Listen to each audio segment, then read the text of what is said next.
Hello, everyone. Welcome to Right Hive. This is the book reviewer chat. So we'll be talking with some avid readers and learning more about the book blogging community. We're really thrilled to have you. Arina and I are book bloggers in residence on the Right Hive Discord, and we're really excited to talk to some avid readers today. Before we begin, just a couple of things. Please make sure that you follow the Right Hive uh, rules, and we have half an hour dedicated for your questions. So if you have any questions for our reviewers or just want some book recommendations, which is a very hard question to ask, please do. We will try our best to answer them. So without further ado, I'm going to call on Arina first to introduce herself. Go on, Arina. Hi everyone, my name is Arina. I'm a 25-year-old book blogger and beta and sensitivity reader who loves tech and my pets and gaming. I've been in love with SFF ever since I was a child, and I started this book blog a little over a year ago. And yeah, it's been fun ever since, and I haven't been able to stop. It's awesome. David? Yeah, David Walters. I own and contribute to the blog fanfightaddict.com. Started it in October of 2017 after blogging over on BookNest. If you're familiar with that website, it's a pretty big blog. But just honestly, I've only been reading pretty consistently since probably 2015. Which is kind of weird to say. Like, I haven't been reading my whole life. I read a little bit in school and a little bit in college, but just kind of really found my love for reading after I got a Kindle for Christmas one year. So it was pretty neat. But full time, I work in the telecommunications industry. I'm also married. I've got a 9-month-old daughter. So my reading time is really tanked in the past year. But when I do get the chance, that's the biggest thing that I love on top of just spending time outdoors and at the lake. So.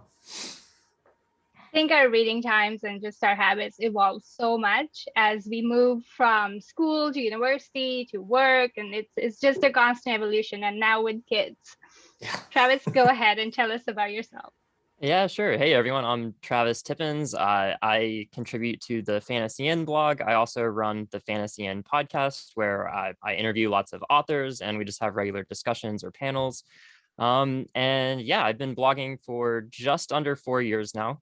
I started out just leaving reviews on Reddit, on the fantasy subreddit, and paired like fun little drink recipes with them until my wife convinced me to start a blog. And then from there, I realized that solo blogs are really hard work. And so I took the easy way out and I joined a group blog. And then now, in addition to reviewing, we also have a Discord server, which I love because relevant to this panel, there's a ton of other bloggers that I can pick their brain and ask for advice, figure out which publicists I should talk to, and how to write those scary emails. Oh, we're going to have to ask more about that. Lili, go ahead and tell us about yourself. Hi, I'm Lili. I'm the book blogger behind Utopia State of Mind. I've been blogging for 5 years this year. I am, I guess, a little bit different from David. I'm a former English lit major, so did a lot of reading for my whole life. For classes and also for, a variety of other things.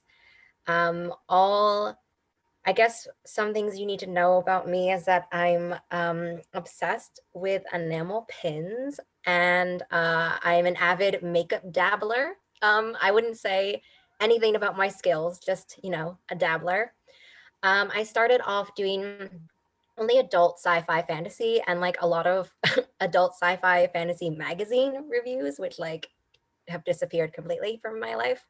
And then now it's kind of morphed into me blogging about everything I read. And then I joined booktube in last November. So that's kind of why pandemic year. Mm-hmm. Booktube has been growing a lot in the last couple of years. And yeah, it's been amazing to watch people move from blogging, because I know a couple of friends who were really into blogging and now they've moved into booktube, and it's just amazing how they work on these videos and all the little things they add into it, and you kind of get a glimpse of who someone is, because like just right now we can see our bookshelves, we can see some of the posters that we love. Like it just gives a unique insight into who we are beyond just the long writing that we do. So we touched on genres a little bit already, so I'm going to flesh out that question a little bit more. How do you decide which books to read? Travis, why don't you start us off? Okay, so I am a chaotic mix of extreme mood reader and very detailed planner. So I don't recommend being a mix of the two. I recommend strongly pick one or the other. But yeah, so I don't read or review quite as much, I guess, as I used to, mainly because I now have multiple book obligations. So things like either reading for podcast interview prep or the self-published fantasy blog off. And going for a lot of extra advanced review copies kind of seems like extra stress, unless it's the books that I'm really, really, really excited for. So pretty much anything Claire North ever writes. But yeah, and I guess in general, I just try to make sure I'm reading a variety of things, even if it's specifically within speculative fiction. So I know I tend to not read as much science fiction, so I'm trying to read more of that. I tend to be almost exclusively in the adult age group, so I'm trying to read more young adult and middle grade, and just kind of branch out. Anyone else who shares similar interests? Yeah, I'm very much with Travis on this. I think I'm a bit more chaotic. I'm just simply chaotic, not that much organized. Basically, I just pick up any book that I feel will call to me. I'm anything with an intriguing premise, anything with that I think is exciting world building, because I'm really pretty much a world building buff. So basically, I just browse blurbs and anything that makes me go, oh, this is different. This is something I have never heard before, will definitely make me pick up the book. So sort of like a combination of mood reading and personal taste, and just basically a drive to explore new worlds, anything that's different and that I haven't read before. So a mix between chaotic and kind of something that I already know, or that I already think I'm gonna love.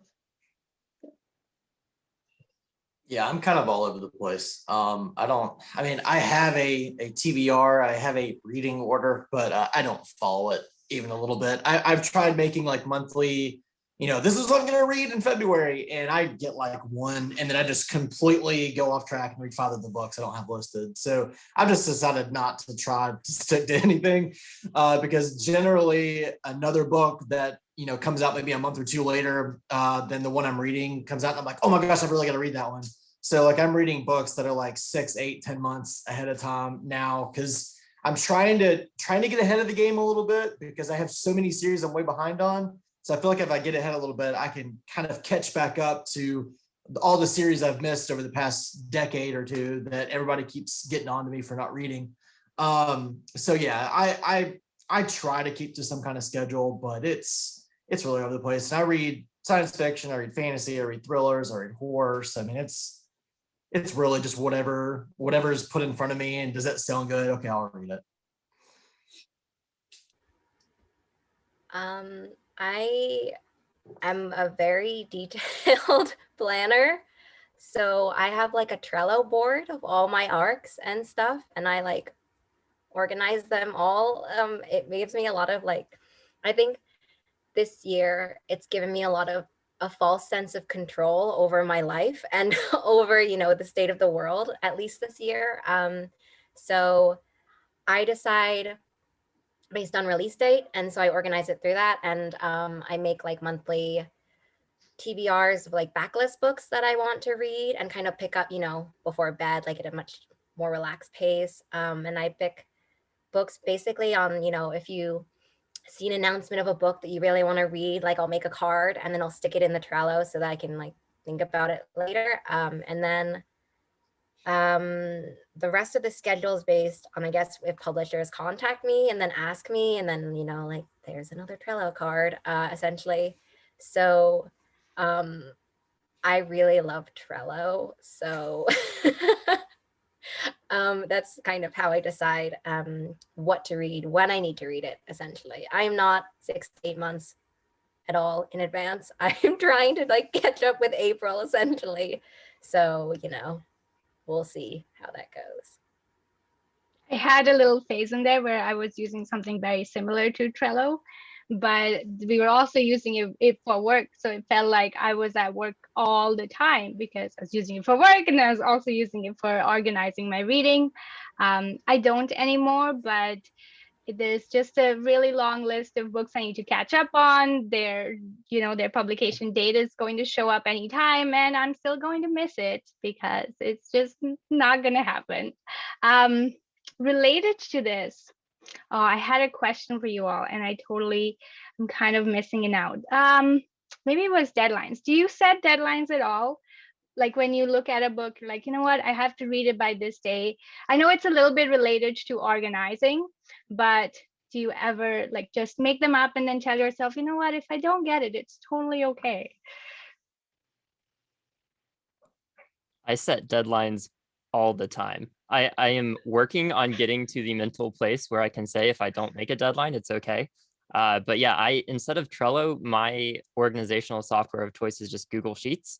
And I have so I have a way too elaborate reading spreadsheet in general, but I have an entire part that's dedicated to TBR, and I have conditional formatting based on when the books come out, based on how much time I have between adjacent releases, so I don't have any less than like a week to get to a book and like have time to read it.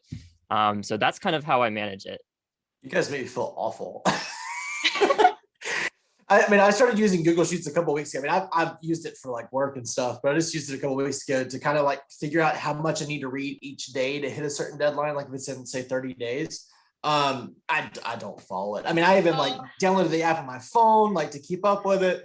And my reading's just all over the place now. Like I don't have a guaranteed set amount of time I can read every day. So what ends up happening is a week has gone by and I go, there's no way I'm catching up now. So I just go to the next thing.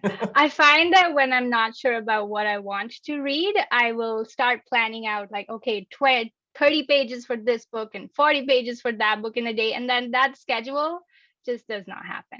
Because usually what I'm counting on is for the book that I'm reading to just hook me in. I don't have to worry about any of the schedule at all.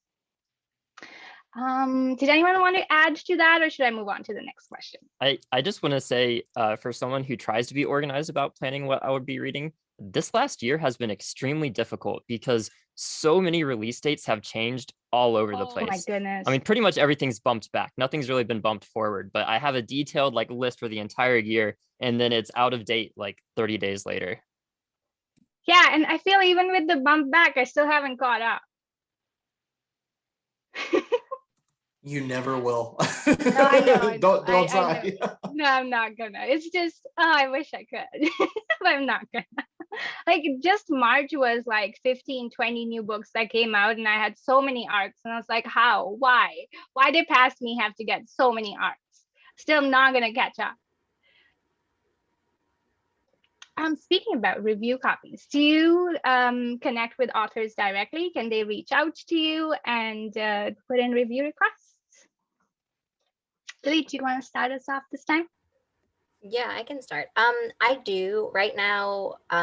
Everything is like super uncertain, so I'm like tentatively kind of closed. That doesn't stop people from emailing me, despite what you might think. But so people email, and there's like a contact page on my website. I don't mind if people email me. It's just, just not gonna get to it immediately. And so I have like a folder in my email. It's like books I want to read from emails that I've gotten. So like my dream goal is to get to a state in my life where I can tackle that folder. I'm not there yet. Yeah, I actually have a lot more contributors than I did when I first started my blog. It was just me and one other, a buddy of mine that just happened to live in the same city as me. And I've got 16 contributors now. So we accept requests. A lot of them I don't accept myself. I'll take one or two here and there, but I mostly forward it to everybody. Go, who's interested, feel free to reach back out to the author. But we get review requests, cover reveal requests, stuff like that. We're open to pretty much anything and everything. It's just, we do have a stipulation of we may not get to this for a while. So if you're wanting something in the next month, you might want to move on. Yeah, at least for the Fantasy Inn, we sort of don't take requests. And by that, I mean, we are officially closed, but a lot of people ignore that and they submit requests anyways. And sometimes we still get to those. It depends, right? Because I mean, we're closed because so many of us have other things going on in our lives and are just too busy or are not in like a mental place with the last year that we can like bring on extra workload like that. But if like that perfect book hits us, then like we might say yes anyways. But things like for cover reveals or guest posts or anything like that, we're always like more than open to that, because on our end, that doesn't mean we have to spend however many hours reading a book, however many hours either writing a review or coming up with interview questions. So we're definitely more open to that. Yeah, I think I'm on the same boat. It's nice to hear that my review policy isn't the only one being ignored, like the big red flashing letter saying, I'm not taking requests at the moment.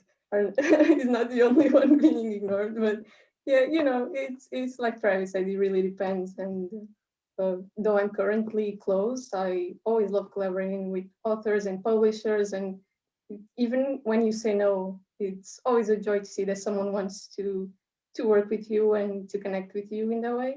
So yeah, my contact form is closed at the moment. I feel like it's also an opportunity to do something else with the author. I mean, if you can't get to reading a book and reviewing it, I mean, what are other ways that I can contribute to help you promote, et cetera, like that? I mean, me and Travis talked about cover reveals. I mean, it's pretty easy on our end, and people love cover reveals. Guest posts are awesome. I mean, generally they're written for you, so you just format it and post it. So, but it's always about getting the author's name, their book in front of other people. So even if it's just going, hey, this is something I'd love to check out, some people take that as, oh, maybe I should read that. I mean, I've done that a few times, and I've had people buy books just based off that, which makes me feel really good. So. Yeah, it's like there's so many compulsive buyers here. Like we just add things to our TBR, even though we know it is so long, but we're okay adding 1 more, 2 more, 3 more. Yeah, she had to land here at some point. Oh, I did want to mention, I feel like, and I don't know if this goes for like everyone else as well, on review requests, I feel like if I don't see my name in the email, I'm much more likely to not like continue reading it, because like, 9 times out of 10, it's a mail merge with like 5 million other people. And so I feel like, if you're an author, I guess, watching the panel, right? Like, I think it makes a little bit more of an impact to like do a tiny bit of research into specifically why you think that might be like that person or that that site would be a good fit, because otherwise it's more likely to get deleted. Yeah, because there's that personal element in there, right? That they want to make a connection with us, that they actually want us to, help them out. Or maybe they think we are the reader for their book for a certain reason. Maybe they visited our blog for some other reason and saw something that caught their eye. Like this, I crumble to same requests. Like if I find people who are connecting with me and want me to help them out, or they just they took some time to go through my blog, that really helps. Because like David, you said, like we don't always have to review. We can always give them our platform so that they can do a cover reveal, a guest post, an interview. There's so many opportunities in the book blogging world, and it's not just about reviewing. Yeah, I feel a lot of debut authors feel like reviews are the thing. That's the only thing that's going to sell their book. It's not just word of mouth, period. And I mean, yeah, reviews help. Blurbs help. Big names always sell books. But I mean, even just going, hey, my book's on 99, sale for 99 cents this week, you'll probably get sales no matter, if I just throw it out there that, hey, this guy's selling a book, somebody is more than likely going to buy it. But yeah, I mean, we've gotten so many requests that are just, hey, reviewer, or hey, guy that owns a blog. It's kind of like, I'll probably read it. I'll see what the book's about, but more than likely I'll just forward it on and go to the next thing, unless somebody took the minute to go, hi, David, or hi, FanFi Addict, I love your site. Read my book. Yeah. But I've also gotten the ones that are like, hey, read and review my book. Don't give me any kind of opportunity to go, I mean, do I have to go buy my own copy? Do I have to have a Kindle Unlimited subscription? That's few and far between, but it does happen. And it's kind of like, so you're just assuming I'm going to do it. Okay, that's cool. Moving on to the next question. What happens when you don't like a book? Who's going to try and answer that one? I mean, I guess I can take first stab at it. All right. So I am a huge advocate for not forcing yourself to read books that you don't enjoy. I am also a huge hypocrite because I do it all the time. And so, I mean, sometimes you can get a lot of value out of a book, right? Even if it's not necessarily an enjoyable read. And it's also, for me, really nice to see like those Goodreads challenge numbers going up as I'm finishing more and more books. And I feel like kind of the sunk cost fallacy. If I've gotten, 50% through a book, I'm like, if I just power through and finish the rest, I can up my total books read for the year or something, right? And then other times there's commitments like blog tours, or you've accepted a review request, or you're talking to a publicist, or you've scheduled an interview, and you might not have the option to not finish a book or something. So I don't know. It's kind of a balance with that. I will sometimes review a book if I don't finish it, but only if I feel like I've read it enough and have enough to say about it that I can have an informed opinion. I wouldn't like read 10 pages and say, nope, I hate this, I'm going to trash it online. So. Yeah, I'm glad Travis touched on that, because I feel like, to me, there's two different ways of not liking a book.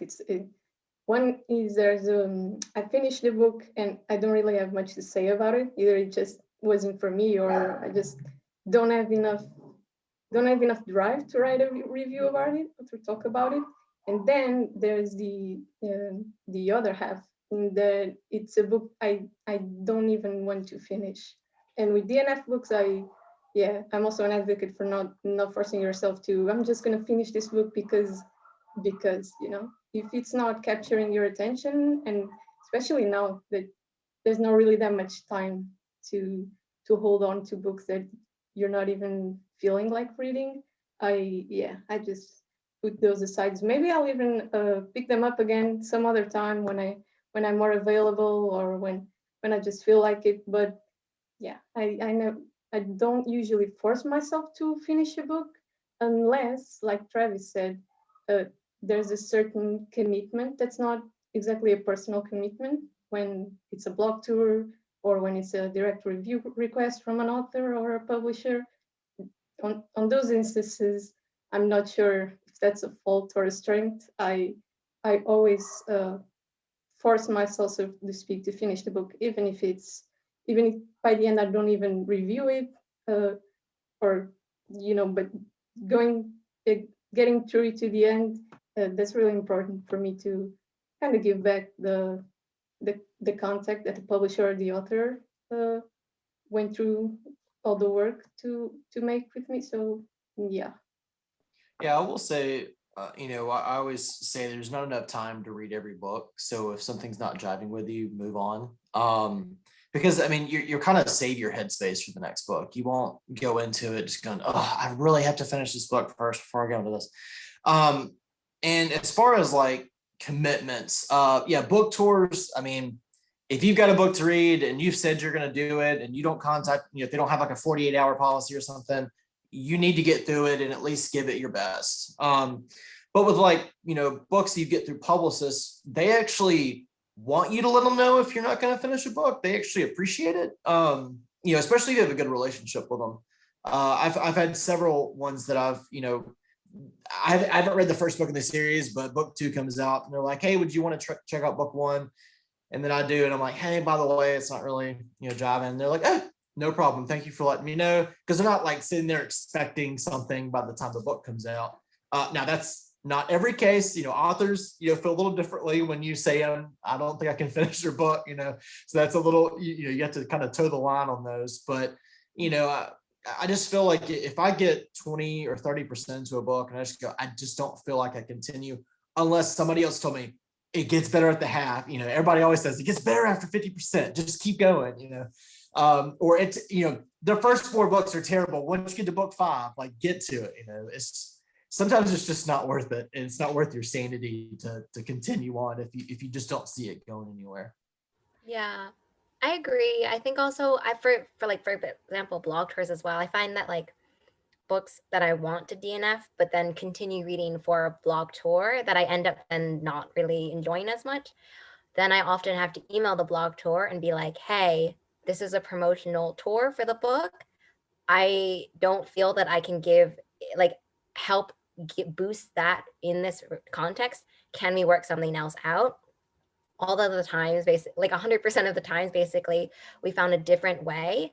And it's often that the book, when I finish the book, I can better identify why it's not for me and what it would appeal to for other people. I've had a lot of books where I've wanted to DNF them, continued reading them, and then realized that by the end, I can better pinpoint why I didn't like it and why I thought I would like it, but didn't like it, and who it might be better for. And so it kind of turns into like an ugly cycle around halfway through where it's like, if you don't want to finish a book and you feel like you have to, then you're not going to enjoy whatever you keep reading. So it's like, that doesn't help you somehow enjoy it more, knowing you have to read it. Like that would never work. So I feel like, I mean, it's one of those things, I guess, like Travis said, right? Where like, I'd like to be able to be like, oh, I don't, I'll just come back later. Cause there are a lot of times where that it's just not the right thing for you that moment. And then I just end up pushing through it and trying to make the best of it. So That's a good point. I find that something that I often do, especially with books that are more famous and available more widely, if I can't do a particular format, I try and switch formats, because sometimes audiobooks are so well done that it just doesn't have the same experience in the books. Which leads me into my next question. What kind of formats do you guys read? Lili, do you want to start us off for this one? Sure. I read all formats. I just recently, I think last year, started doing like advanced listener copies or like audio list. I don't know actually know how you would want to abbreviate that in any form, but that's been really fun because I think that a good narrator brings so much to a book. I just finished listening to Victory is Greater Than Death. And that was one of, I think, the best audiobook renditions I think I've heard in like a really, really long time. So yeah, I think I've recently gotten into audiobook reviewing, and review books physically and ebook ebooks as well. So are there other types besides those two? No, I think you pretty much hit the nail on the head. You got them all. Yeah. I used to listen to a lot of audiobooks before the pandemic because I would listen to it on my drive to work, my drive back, I'd listen to it at work. It's different being, working from home and just always being in the same spot. I just don't feel like I can concentrate on. Now there will be a few, if I'm just doing daily chores around the house or something, I can really get into a book. And if it's got a fantastic narrator, I can just fully immerse myself into it. But I've been doing a lot more ebooks here recently. I'll read a physical copy every now and then. I know I have a ton of them, but usually they're just for show. They're not really to read. So, but yeah, it's been mostly ebook and audiobook, but here probably over the past 8-10 months, it's been mostly Kindle. Yeah. Ironic. Sorry, go Travis. Oh no, go for it. Go for it. I think so. Yeah. Ironically enough, I don't think I've ever read an audiobook. I've never tried one simply because it's just a question of attention span. I'm not confident I could spend 3-4 hours with as much attention as I have reading a physical book. But yeah, I like all other formats. Mostly I read ebooks because it's a question of accessibility. They're usually all the RCs for international readers are usually e-galleys, so that's mostly what I focus on. But my favorite's got to be physical. Like I'm not a purist in any way, but there's nothing like reading a physical book.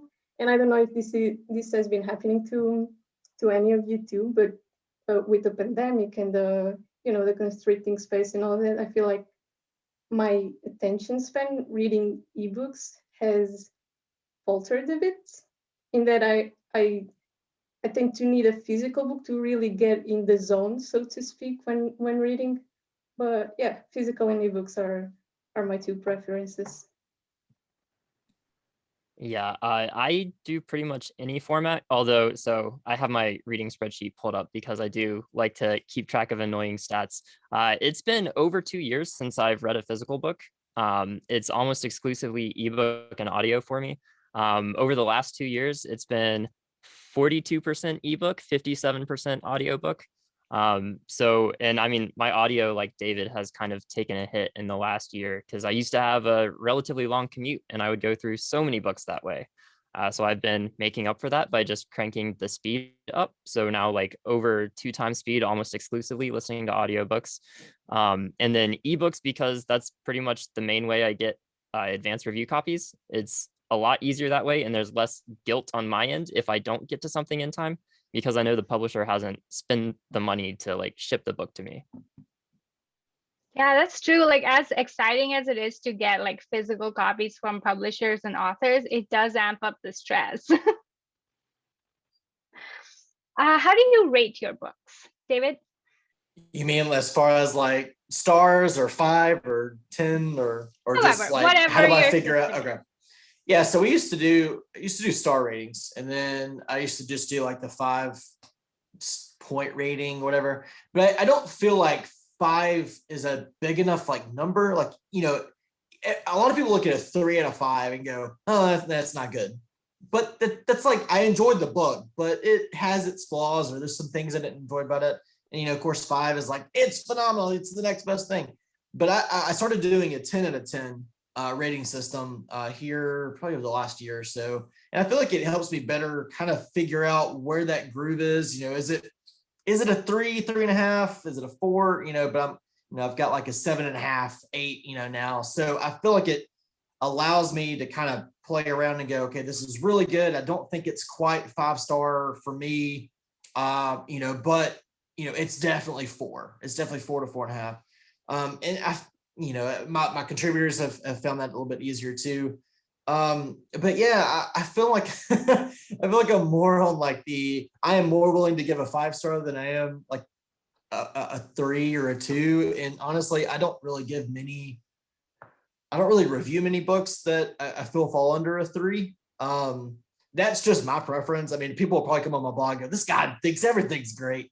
But honestly, I don't really finish a lot of like 2-star and under books. It just isn't for me. And generally, if I don't finish a book, I just like say I've read it on Goodreads and move on to the next thing. I'll maybe do a little, this didn't work for me and this is why, and then go to the next thing. But yeah, it's changed over the years, and it'll probably continue to change. I'll probably do a 20-point system next year. Who knows? I'm crazy. So, but yeah, that's about how we do it on our blog. Well, it's your system and you're welcome to change it. And I think it does say something like, if most of the books that you review are 3 and above, then that means you're good at finding books that resonate with you. Like, this is something that we do for fun. We're not like, this is for pleasure. So it's good to find books that keep us engaged, and we want to recommend them to other people. Now, don't get me wrong, I've got some contributors on my blog that are way harsher than I am. And it's probably good because sometimes we read the same books and they've got a little more critiquing than I do. But yeah, I mean, generally, if I read a book, if I'm really enjoying it, it's going to get a fairly good review. But, if it's just like spectacular, like I know The Shadow of the Gods by John Glenn, which comes out in May, was like 10 out of 10. I mean, like if I could give it a 20 out of 10, I would have. And then The Black Tongue Thief by Christopher Buehlman comes out in May as well. And I read that last year, and I'm just like, I can't stop talking about it. And so those are the books that I enjoy finding. So if I find that I can give it a pretty accurate rating and I can find myself finishing it, I'll write a review for it. But yeah, it ain't every book.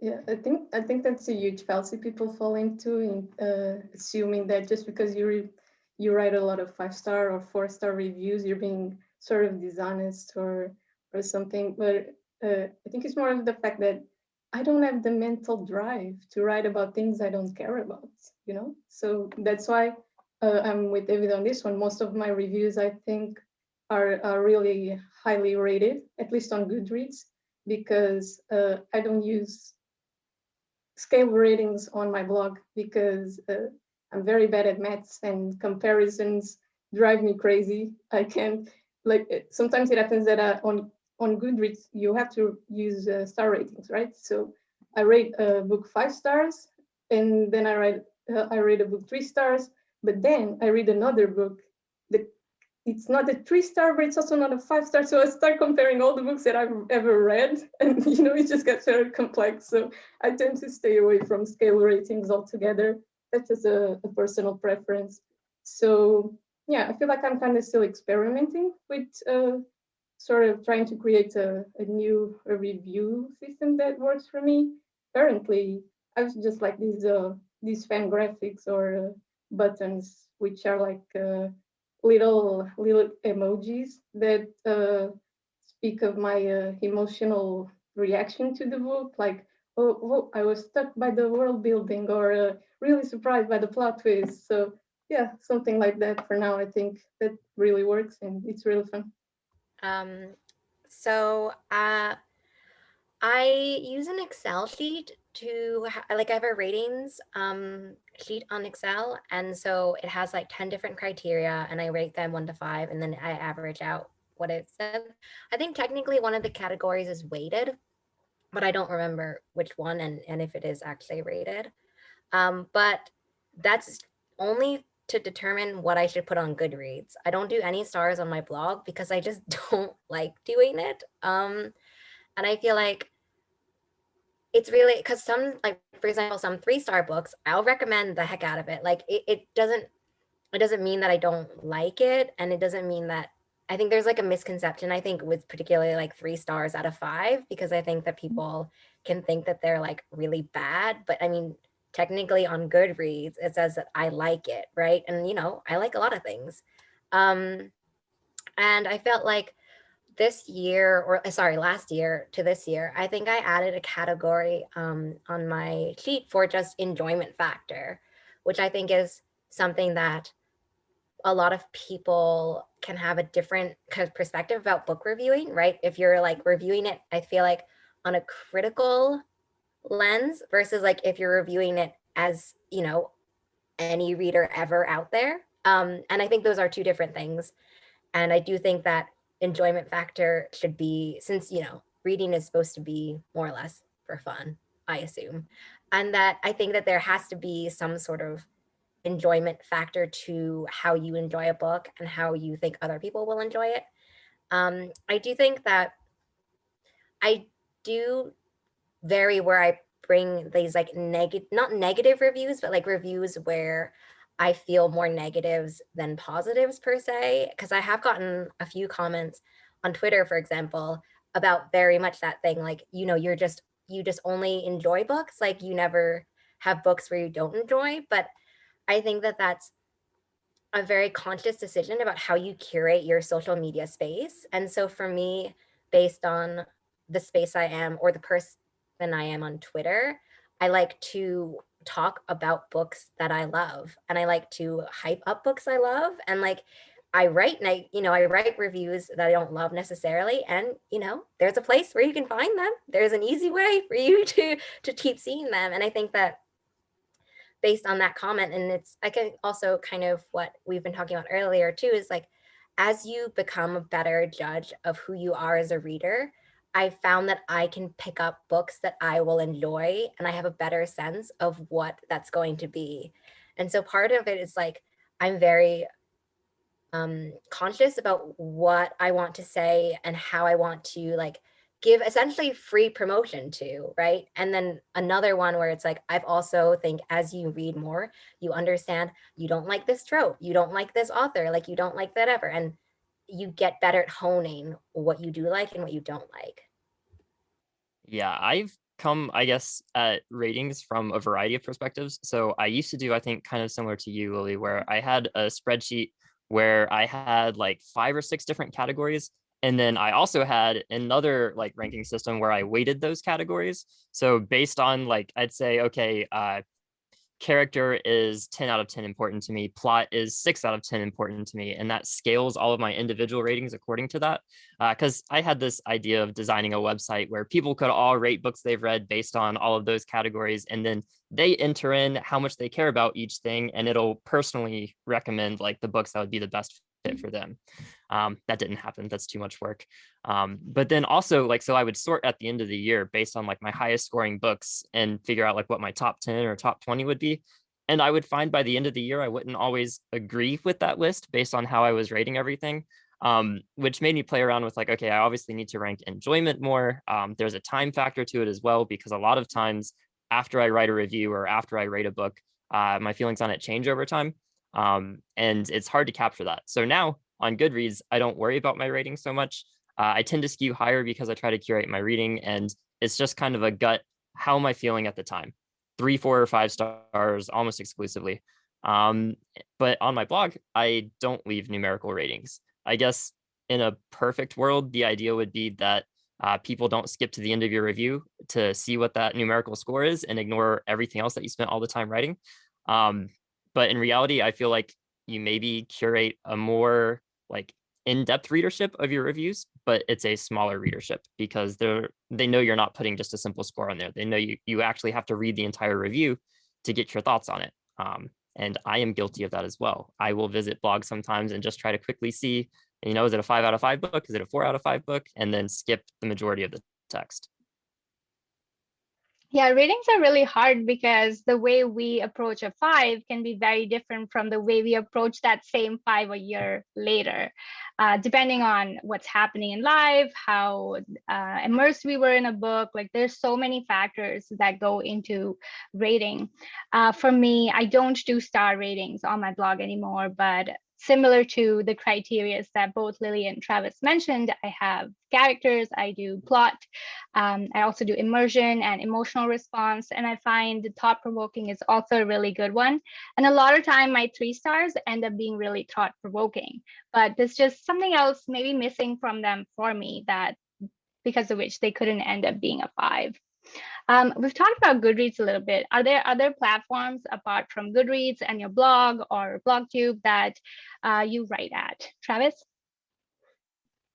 Sure, I guess so. Yeah, Goodreads and my blog are the main ones. I am not as good as I should be about posting reviews on Amazon. It tends to be I'll go months or a year or something at a time, and then I'll try to just quickly do a batch update of everything I've read on Amazon.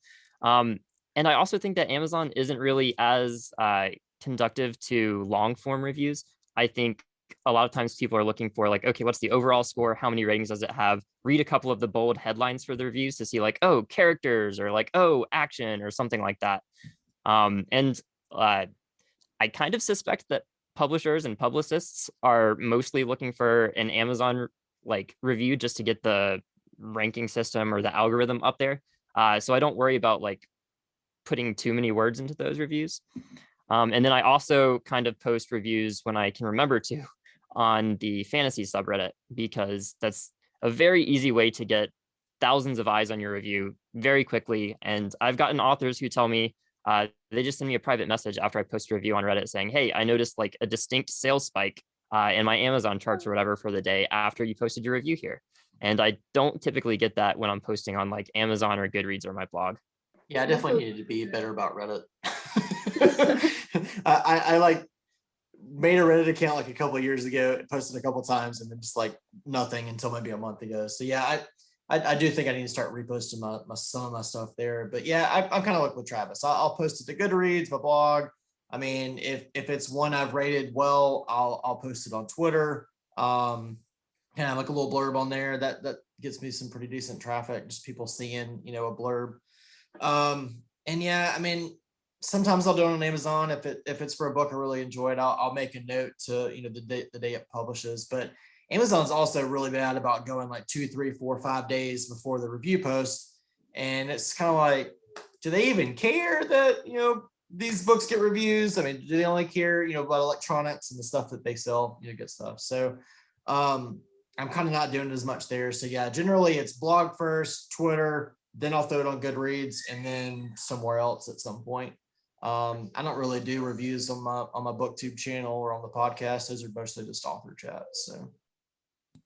Oh, hold on. Quick sidebar again about Amazon for me as well is be very careful posting reviews on Amazon, because if you have any swearing or anything they deem inappropriate, they're going to flag your review and take it down, or just never approve it in the first place. That's happened more times than I'd like to think. Yeah, I think Amazon has a lot of restrictions. Also, there was a publisher that mentioned you couldn't really say you got the book in exchange for a review, otherwise they wouldn't accept it. But yeah, I never really got into Amazon because they have this weird spending policy. But first things first, my blog, I'm also on a few other group blogs. So those are my main platforms. But normally I post it on the blog and I immediately tweet my review. And yeah, one thing I found really interesting is that my reviews on Goodreads tend to be like one paragraph max, or at least I try to make them, but that usually doesn't work because I like to ramble a lot. So, but I try to make them at least a bit smaller because, like Travis said, I think that's what the audience is looking for, mainly the rating and the overall feel of the book. So Goodreads, Twitter, Instagram, the Storygraph, this new platform that just came about, which is, I'm finding it really good. But yeah, and Barnes and Noble occasionally. Those are my main ones. Yeah. So for me, I guess it's first blog, and then Twitter, and I use Hootsuite to organize all of like my Twitter and Facebook stuff, because I like to do tweets for my curated feed. I like to do tweets at different times of the day, because with time zones, as we've all demonstrated, it's really complicated. And because I think I read somewhere that like the average lifespan of a tweet is like 5 to 10 minutes, there's a high chance that I'm just going to miss whoever wants to see it. And also, I think, I don't know if this is the same for everyone else, but blog readership or like blog subscribers versus, followers on Twitter or followers on Instagram or followers, whatever, they vary so much for me, like me personally. So I feel like a lot of people are seeing them via other platforms and not my blog. So it's like, I had this discussion with a few other book bloggers, I mean, maybe like a year or two ago, about the pressure to not only produce content, but then also to do your content justice by then also having to post it on like 5 million social media platforms as well. And like how, terrifyingly exhausting that can be. So then it'll be, I guess, blog, Twitter, and then Instagram is more or less directed by the photo and not like a review. It's not like I think of a book and then make a photo for it. It's kind of just like whatever the Instagram aesthetics decree, that is what it shall be. And then YouTube is like not book reviews. They're just more or less, bulk kind of like 10 books, that I really like, who were debuts from 2020, kind of like listicles, I guess. And then also on Amazon, except recently, I kind of like what we were talking about Amazon before. Amazon also has like such a weird policy about their community guidelines, because fairly recently they like told me that I couldn't leave any reviews of books for no reason, basically. So I'm currently trying to change that, because it'd be nice to also just leave reviews for like the things I buy. So I think I think we talked a little bit about that, and like how, the numbers and like the ratings and what text you put in it. So it's just like, they are fickle organization. Travis, you were mentioning a website that you wanted to build. You should check out Storygraph, because it's very much along the same lines, where you can talk about, oh, this book, what kind of pace was it? What kind of mood did it reflect? There are some other ones on there, Arina. There's so many different categories in which you can rate books. It's a really good one. One of my Yeah. favorite things about them is that they are really community oriented. Not the organizer. Yeah. How do you say it? I'm trying to find the word in English. the maker, let's call it that, is really active on Twitter. So if you like, for example, tweets a suggestion for the site, she will immediately react and get it going, which I really like. Oh, and I guess before we move on, Lily, based on what you were saying about having to like promote your content on so many different platforms. So my lazy way of dealing with that is I've been trying to find like automation services like Zapier or Integromat, or I think there's like automate.io. There's a bunch of them. And hook it up. So like every time I make a WordPress post, it automatically posts to my Facebook page or and things like that. You can also have it automatically tweet or post to Instagram or things like that. So if you want to do one-stop shop, hit post and not worry about that, that's a good way to do it. I mean, it's not as good at personalizing things for the different platforms or coming up with the perfect image or what you want to say, but if you're lazy like me, it's a good way to go. So you saying that there is actually a way on WordPress that if you link your social media accounts, you can actually automatically post. Now, the only thing is, I mean, you can you can edit the text, but I've got it set where it's always the first image. So that's the only thing that's going to pop up. But I think when it pushes to Facebook, it always has like the first 250 characters or something like that. But I generally curate my own for Twitter. So I'll just push it straight to Facebook and then I'll make my own tweet on Twitter because I usually like to shout out the author if it's a good one and the publisher, and then I'll do a blurb. So, but yeah, check into that. And as far as Instagram, I don't post anything had to do with reviews. I honestly just post book hauls. I'm really notorious about posting bookshelf pictures, and I actually bought a book cart. I don't know if I should have, but I totally did. So now it's just gonna be pictures of a book cart all the time. But yeah, I actually forgot. Yeah, I push all my reviews to Facebook too, but I have like a following over there. So, and I think it's interesting to see how your content shifts between platforms, because let's be honest, on Instagram, nobody's reading the captions or you review. You know, you're just there for the pretty pictures. Yeah, I've been on Instagram more in the last year because it's just a different sort of creative outlet. Like when I don't feel like writing much, at least I can try and get a nice picture, but it's a whole other planning thing, you know, like the blog is very different from planning out an Instagram post because they just have different audiences and the whole way of doing hashtags is different. It's just a whole other thing. And then on Instagram, there are no links. So that makes promoting the blog really challenging because you can't add links unless you have 10,000 followers or you have a blue check mark. So yeah, all these platforms have their little quirks and frustrations. We're coming up on time. We have about 10 minutes. And it's been a lovely conversation. Did you have any questions for each other? Anything that you were curious to know about? I'm curious about the question of versatility, like specifically for Lily and Travis and David. I'm mostly a book blogger, so I'm curious about this. Like, how do you adapt to all the different platforms that you work with? okay, I'll go. Yeah, I mean, honestly, I started out with like no following on Twitter, no following on Facebook, no following on Instagram. And I just had to build it. I mean, it's been 4 years of just putting content out and trying to figure out what do people like? Why can I not get the followers? Why can I not get the likes? Why can I not get the comments, etc.? And honestly, I just got to the point where I didn't care to get it. I just go, I love doing this. This is my hobby. It sometimes they get paid to do it. Sometimes they don't. I mean, you know, sometimes, you know, it's nice to get that affiliate Amazon card every now and then, you know, but honestly, I just, you know, it just organically happened. And especially after I added contributors to my blog because, you know, you get kind of their following and you get their, you know, the people that like their posts and they're like, oh, he got into this bigger thing or she got onto this bigger site. And you just kind of get more eyes on it. And so, you know, while it took a long time, I just kind of put content out, and if people like it, they like it. If they don't, you know, sorry, maybe the next one, maybe I'll get you on the next picture, you know. But yeah, I kind of got to the point where I stopped trying to be like everybody else.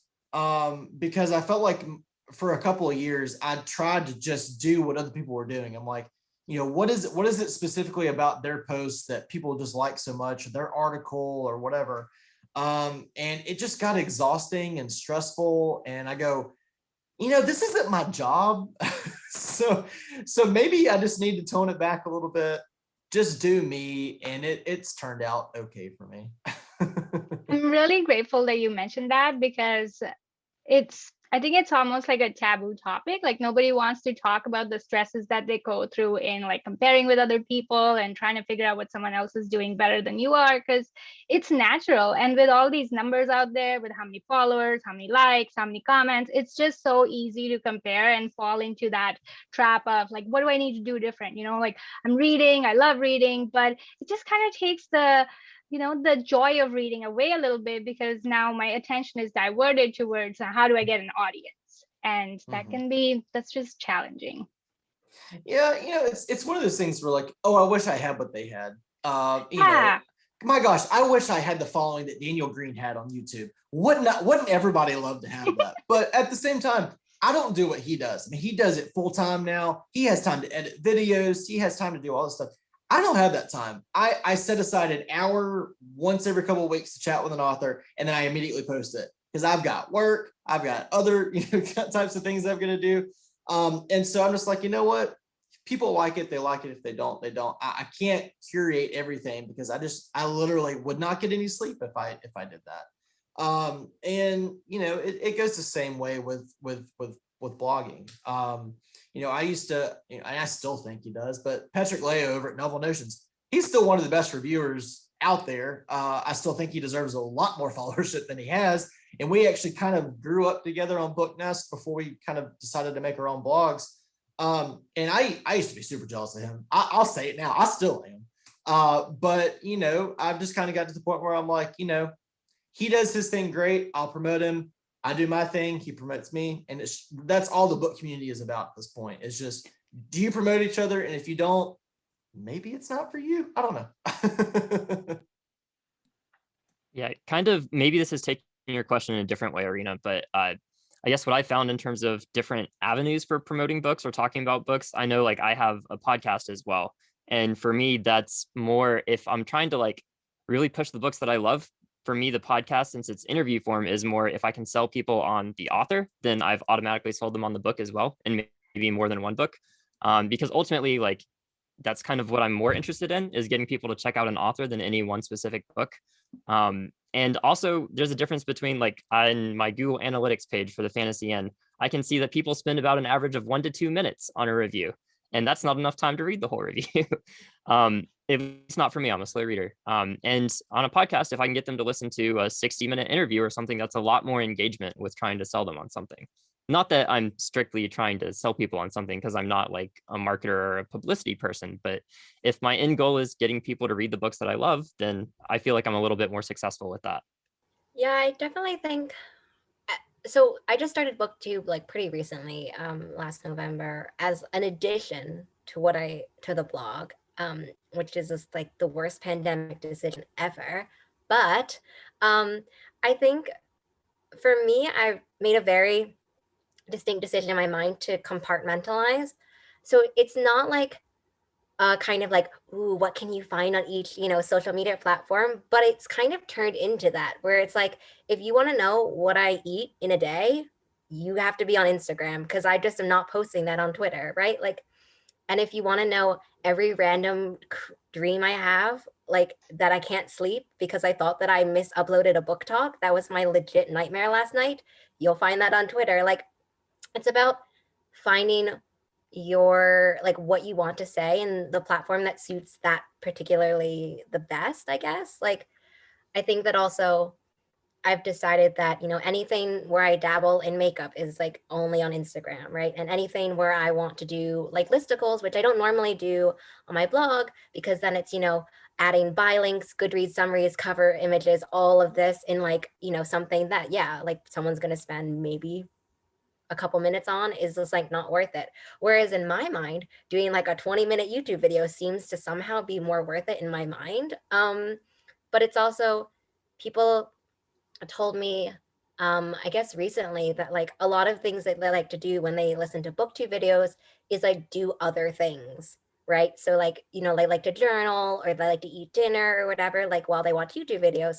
So it's about realizing where everything that you want to do fits best, I guess, is like a very strange way of describing how I compartmentalize the places you can find my dinner.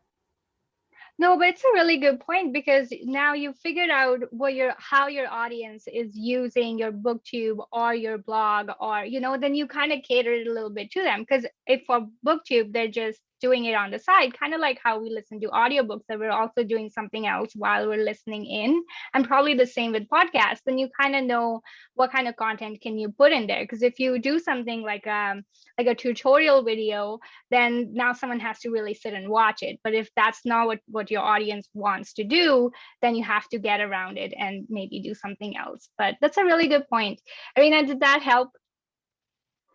Yeah, that was exactly. And it's really interesting to see, like what David was saying about underappreciated reviewers. People don't often realize how much work it takes. We're talking about essentially marketing, and it's almost like market analysis, what you do with finding out the best content for the best platform. And yeah, I've always found that really admirable, with reviewers that play with every platform. So thank you for answering that. We're almost on time, and I wanted to save some time for the questions from our audience. So I'm going to pause my recording now, and we'll take questions.